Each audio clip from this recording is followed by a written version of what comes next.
1-to-1 classes में दोस्तों एक बार फिर आप लोगों का स्वागत है। आप है मेरे साथ यानी कि आपके अपने दोस्त नितेश बजाज के साथ। दोस्तों शुरू करते हैं आज का टॉपिक। पिछली वीडियो में मैंने आपको बताया था कि इंडस्ट्री क्या होती है और इंडस्ट्री कितने सारे टाइप से बढ़ती है। आज की वीडियो जैसा कि प्रॉमिस करा गया है, आज की वीडियो दोस्तों हमारी होने वाली है कॉमर्स के कंसेप्ट पर कि हमने बिजनेस एक्टिविटीज को दो हिस्सों में बांटा। एक थी इंडस्ट्री, हमने पढ़ ली। अब बात करेंगे कॉमर्स की, कॉमर्स क्या होती है और कॉमर्स को दो हिस्सों में बांटेंगे, ट्रेड और ऑक्सिलरी टू ट्रेड में, और जानेंगे कि ये होता क्या है। तो चलिए दोस्तों कॉमर्स की बात करते हैं। कॉमर्स को बैकबोन ऑफ इंडस्ट्री कहा जाता है। बैकबोन तो भाई बड़ी इंपॉर्टेंट है यार, स्पाइनल कॉर्ड की बात चल रही है। ओह माय गॉड, हमारी बॉडी में बैकबोन की इतनी इंपॉर्टेंस है कि अगर किसी इंसान की बैकबोन डिसलोकेट हो जाए या फिर अपनी जगह से हिल जाए तो इंसान खड़ा नहीं हो सकता, बैठ भी नहीं सकता। मतलब इतनी वैल्यू है बैकबोन की। इसका मतलब कहीं ना कहीं हमारी जो कॉमर्स है दोस्तों वो इंडस्ट्री की बैकबोन है। बिना कॉमर्स के हमारी इंडस्ट्रीज कुछ नहीं है। हमारी इंडस्ट्रीज ना तो चल सकती हैं, ना चैन से बैठ सकती हैं, ना ऑपरेट हो सकती हैं अगर कॉमर्स उसको सपोर्ट ना करे। तो कॉमर्स इतनी ज़्यादा ज़रूरी है दोस्तों हमारी इंडस्ट्रीज के लिए। जानते हैं क्या होती है कॉमर्स। डेफिनेशन आ रही है दोस्तों, it refers to all those activities which help directly और indirectly in the distribution of goods and services to the consumer. Consumer तक गुड्स पहुंचाने में, कंज्यूमर तक गुड्स पहुंचाने में, उसको डिलीवर करने में, उस तक पहुंचाने में। भाई देखो बहुत लंबी प्रोसेस है, इतना आसान नहीं है। सब हेल्प कॉमर्स करेगी, बनाने में हेल्प कॉमर्स करेगी, या ध्यान रख के चलेंगे। It is also called backbone of the industry as it helps in the supply of produced goods to the consumer as these goods are produced at one place where as these are demanded different places in the world. Oh my god, भाई goods एक जगह पे बनते हैं लेकिन ये पूरे world में डिमांड करे जाते हैं। एग्जाम्पल, आपको कोको कोला पीने की इच्छा है, भाई चीयर्स, कोको कोला पीते हैं। बनती हमारे आसपास तो देखो, अगर मैं देखूं तो मुझे लगता है हमारे आसपास कोको कोला का प्लांट है गुड़गांव में, ठीक है। जबकि मैं अपने शहर में बैठा हुआ, सहारनपुर में बैठा हुआ कोको कोला पी सकता हूं। गुड़गांव से सहारनपुर आई, कैसे आई? कॉमर्स के थ्रू। आप भी जरूर बताना कि आपका शहर कौन सा है और आपके शहर में आसपास कोको कोला का कौन सा प्लांट है और कहां से आती है, जरूर बताना दोस्तों। इसी के बहाने कम से कम आपसे जान पहचान हो जाएगी और आगे बढ़ते रहेंगे आप लोग के साथ दोस्तों। अब इस कॉमर्स को अगर मैं बांटूं तो दोस्तों कॉमर्स को हम दो हिस्सों में बांटते हैं। एक का नाम है ट्रेड, एक का नाम है हमारा ऑक्सिलरी टू ट्रेड। ट्रेड का मतलब क्या है? ट्रेड तो बड़ा सिंपल सा है। Trade means buying and selling of goods and services. Goods को खरीदना, गुड्स को बेचना ही दोस्तों ट्रेड कहलाता है। डेफिनेशन लिखिए, it is an essential part of commerce. It refers to sale, transfer और exchange of goods and services. आप सेल करो, ट्रांसफर करो, एक्सचेंज करो गुड्स एंड सर्विस को, इसी को दोस्तों हम लोग ट्रेड कहते हैं। ट्रेड के थ्रू जो गुड्स प्रोड्यूस हुए हैं वो कस्टमर तक पहुंच सकते हैं। बिना ट्रेड के थ्रू कस्टमर तक गुड्स पहुंचाने मुश्किल नहीं, नामुमकिन है। बिना ट्रेड के गुड्स नहीं पहुंच सकते, कंज्यूमर तक नहीं पहुंच सकते और नहीं पहुंच सकते दोस्तों। ट्रेड के दो टाइप हैं, एक का नाम है इंटरनल, एक का नाम है एक्सटर्नल। इंटरनल ट्रेड जैसा नाम ही बता रहा है, ऐसा ट्रेड जो हमारे इंडिया की बाउंड्रीज के अंदर अंदर हो, मतलब बॉर्डर के अंदर अंदर हो, ऐसे ट्रेड को दोस्तों हम लोग कह के चलते हैं इंटरनल ट्रेड। इंडिया के अंदर आप कुछ भी सामान बेचो खरीदो, वो इंटरनल ट्रेड कहलाएगा दोस्तों, ध्यान रख के चलेंगे। इंटरनल ट्रेड के हमारे पास दो टाइप हैं, एक का नाम है होलसेल, एक का नाम है रिटेल। होलसेल का मतलब बल्क में खरीदना, बल्क में बेचना, ज्यादा खरीदो और ज्यादा ही बेचो। होलसेलर को, जो कि इंसान होलसेल ट्रेड करता है, उसको होलसेलर कहते हैं, आपको पता ही है। होलसेलर इंसान को बहुत पैसा इन्वेस्ट करना पड़ता है यार, उसको तो बहुत सारे गुड्स खरीदने पड़ते हैं, उसको एक बहुत बड़ा वेयर हाउस भी चाहिए, गोडाउन भी चाहिए जहाँ पे वो सामान रख पाए, तो उसको बहुत पैसा लगाना पड़ेगा यार। रिटेल ट्रेड तो हमारे ये जो घर के आसपास की जो शॉप्स होती हैं, जहाँ पे आप कन्फेक्शनरी वाली शॉप हो गई, जो भी आपके घरों के आसपास है, वो सारी हमारी रिटेल ट्रेड होता है। इसमें हम लोग बहुत कम कम अमाउंट में गुड्स खरीदते हैं। जितना कंज्यूमर को चाहिए हम उतना ही खरीदते हैं, उससे ज़्यादा खरीदते ही नहीं बिल्कुल भी। या जितनी हमारी कंज्यूमर की फ्रीक्वेंट डिमांड रहती है उतने गुड्स हम खरीद लेते हैं, हर हफ्ते हर महीने के हिसाब से उतनों को बेचते रहेंगे, खरीदते रहेंगे, बेचते रहेंगे, खरीदते रहेंगे, बेचते रहेंगे। तो पैसा भी कम लगेगा और स्पेस भी बहुत ज़्यादा नहीं चाहिए। एक रिटेल ट्रेड के लिए बहुत ज़्यादा स्पेस की नीड नहीं है दोस्तों, ध्यान रख के चलेंगे। ये हमारा था होलसेल और रिटेल ट्रेड, जो कि इंटरनल ट्रेड के हमारे दो टाइप हैं। अगला आता है हमारे पास एक्सटर्नल ट्रेड। नाम ही बता रहा है, एक्सटर्नल मतलब बाहर की बात चल रही है, बाहर। ऐसा ट्रेड जो देश के बाहर हो या फिर देश की ज्योग्राफिकल बाउंड्रीज से दूर हो, मतलब हमारी बाउंड्रीज पार होंगी। हम डील करेंगे यूएसए के साथ, जापान के साथ, चाइना के साथ, रशिया के साथ। ऐसे ट्रेड को दोस्तों, और भी सारी कंट्रीज हैं, ठीक है, ऐसे ट्रेड को दोस्तों हम लोग कह के चलते हैं एक्सटर्नल ट्रेड, जिसमें हम लोग ज्योग्राफिकल बाउंड्रीज को पार कर जाएं। ऐसे ट्रेड को दोस्तों हम लोग कह के चलते हैं एक्सटर्नल ट्रेड। एक्सटर्नल ट्रेड के अंदर भाई रूल्स रेगुलेशन बहुत ज़्यादा है यार, ये बड़ा चक्कर है। और दूसरा सबसे बड़ी मुसीबत है, एक्सटर्नल ट्रेड हमेशा फॉरेन करेंसी में होता है। आपको पेमेंट मिलेगी किसमें? फॉरेन करेंसी में, ध्यान रख के चलना दोस्तों। ये भी हमारे कुछ टाइप्स का होता है। सबसे पहला एक्सपोर्ट होता है। एक्सपोर्ट का मतलब है बाहर वाली कंट्री को सामान बेचना। अगर हम इंडिया से यूएसए को सामान बेच रहे हैं, चाहे वो स्पाइसीज हो, कुछ भी हो, तो दैट इज एक्सपोर्ट। खुश हो जाइए, आप बेचने वाले हैं, बेच रहे हैं, वो खरीद रहे हैं, हम बेच रहे हैं।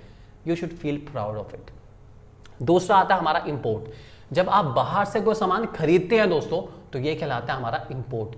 मैंने यूएसए से कुछ भी मंगाया, ठीक है, या मैंने रशिया से कुछ भी मंगाया, या मैंने स्विट्जरलैंड से कुछ भी मंगाया, तो वो सारा का सारा दोस्तों मेरा कहलाएगा इंपोर्ट। ध्यान रख के चलेंगे दोस्तों, जब भी आप इंपोर्ट करेंगे तो आपको पैसा देना पड़ेगा और फॉरेन करेंसी में देना पड़ेगा, इसलिए थोड़ा सा दुख है।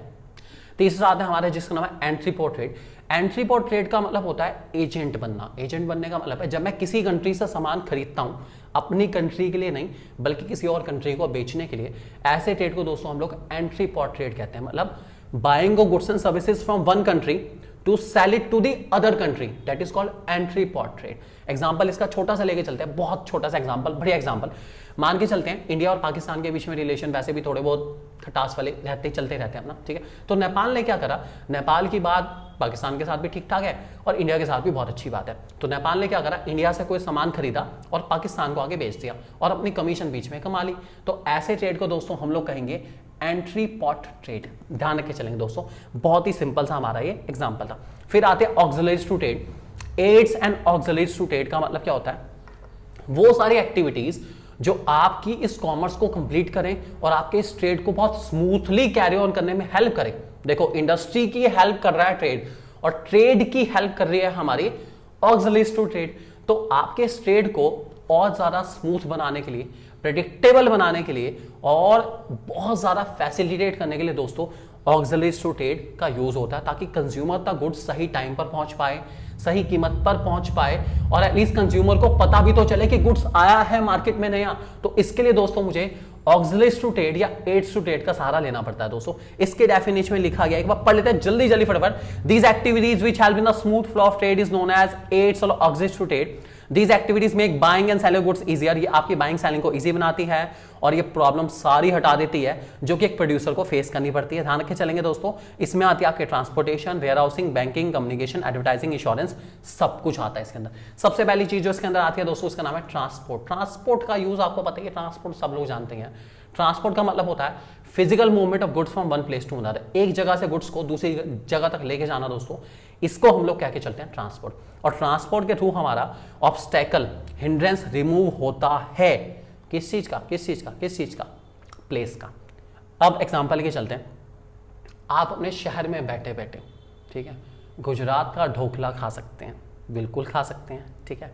आप असम की टी चाय पी सकते हैं अपने शहर में बैठे बैठे। और क्या चाहिए यार, कहां से आया, ट्रांसपोर्टेशन के थ्रू आया और आपके शहर में अवेलेबल करा दिया सब कुछ।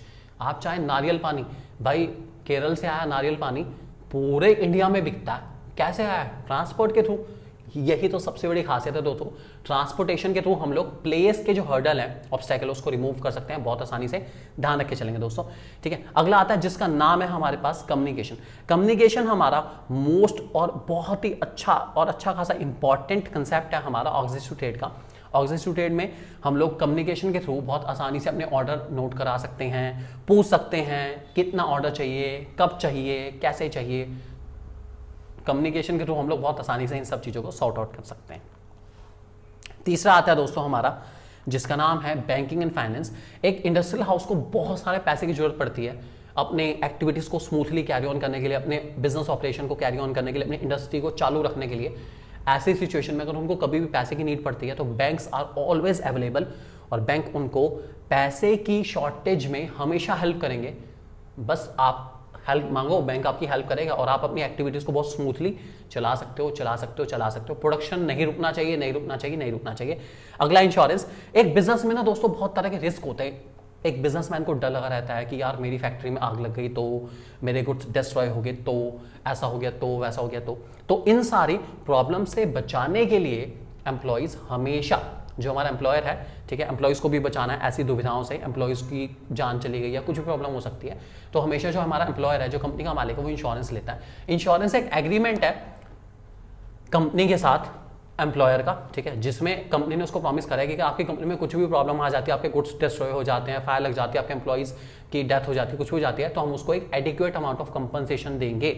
ताकि आपको कोई प्रॉब्लम ना हो दोस्तों। तो इसको कहते हैं हम लोग इंश्योरेंस। इंश्योरेंस आपको पता है बहुत सारे टाइप्स के होते हैं, हम लोग आगे बढ़ेंगे, life insurance, fire insurance, marine insurance, वो सब लोग आगे बढ़ेंगे। अगला आता है जिसका नाम वेयर हाउसिंग। देखिए ये आप लोग जानते हैं कि जो गुड्स होते हैं ना हमारे, वो ऐसा तो है नहीं कि इधर मैन्युफैक्चर होते जा रहे हैं उधर बिकते जा रहे हैं, इधर मैन्युफैक्चर हो रहे हैं उधर बिक रहे हैं, ऐसा नहीं होता। टाइम लगता है, थोड़ा सा टाइम लैग या गैप तो रहता ही रहता है गुड्स के बिकने में। तो जब तक गुड्स नहीं बिकते तब तक उनको कहाँ स्टोर करके रखेंगे? वेयर हाउस में। जैसे उनकी डिमांड आएगी धड़ाधड़ बेच देंगे सारे के सारे। तो यही होता है दोस्तों हमारे वेयर हाउसेज। वेयर हाउसेज हमारे गोडाउन होते हैं एक तरीके से, बहुत बड़े बड़े गोडाउन, जहाँ पे गुड्स को तब तक स्टोर करके रखा जाता है जब तक उनकी डिमांड मार्केट में नहीं आती दोस्तों, ध्यान रखे चलेंगे। और लास्ट आ गया जिसका नाम है advertisement, one of the most important. Consumer को ये बताने के लिए कि गुड्स आ गया है, कि भाई गुड्स आ गए हैं, ये देखो नया प्रोडक्ट, ये है फलानी फलानी कंपनी का, ये धमाकेदार प्रोडक्ट आपके लिए, शानदार पेन जिसको पकड़ने के बाद आपके हाथ ऐसे स्मूथली लिखेंगे, ऐसा ऐसा ऐसा कुछ भी, ये सारा हमें कौन बताएगा? एडवर्टीजमेंट। एडवर्टीजमेंट हमें बताते हैं कि मार्केट में कौन सा प्रोडक्ट बिल्कुल नया है, नहीं तो आपको कभी पता चलने वाला नहीं है कि फलानी फलानी कंपनी ने ये प्रोडक्ट लॉन्च करा है। आपको कैसे पता चलेगा? एडवर्टीजमेंट के थ्रू। तो एडवर्टीजमेंट अवेयरनेस क्रिएट करते हैं प्रोडक्ट के बारे में, ताकि कंज्यूमर उस प्रोडक्ट की सेल को प्रोसीड करे और उस सेल को करे ताकि कंपनी का माल ज्यादा से ज्यादा बिक सके दोस्तों। ध्यान रखे चलेंगे, advertisement most important part play करते हैं डिमांड को क्रिएट करने में, और डिमांड होगी तभी कंपनी चलेगी, नहीं तो कंपनी चलने वाली नहीं है दोस्तों। ध्यान रखे चलेंगे। ये था हमारा लास्ट ऑक्सिलरी स्टूडेंट जिसका नाम है एडवर्टीजमेंट। वीडियो अच्छी लगी हो तो दोस्तों वीडियो को लाइक करिए, चैनल को सब्सक्राइब करिए और शेयर करना बिल्कुल मत भूलिएगा। हमारी नेक्स्ट वीडियो दोस्तों बहुत इंपॉर्टेंट होने वाली है, और वो वीडियो होने वाली है हमारी इस टॉपिक पे।